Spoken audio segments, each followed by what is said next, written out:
Het spijt me, maar ik heb geen goed nieuws.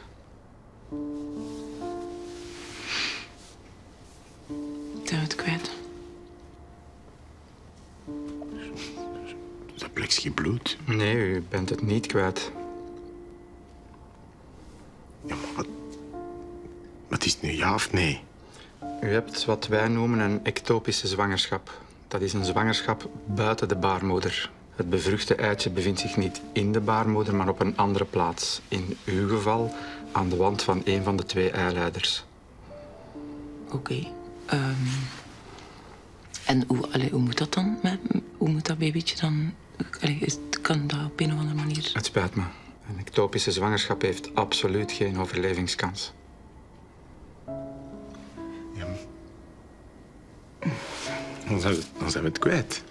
Nu, gelukkig zijn we er vroeg genoeg bij. De eileider is nog niet gebarsten, maar het vruchtje moeten we wel zo snel mogelijk operatief verwijderen.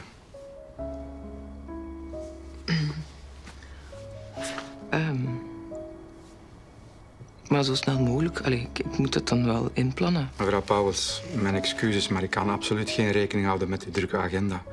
Ik ga u vanavond nog laten opnemen en u zal morgen al geopereerd worden.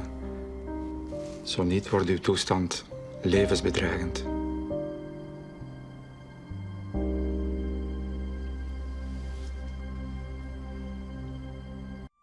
VTM. Je beleeft het hier.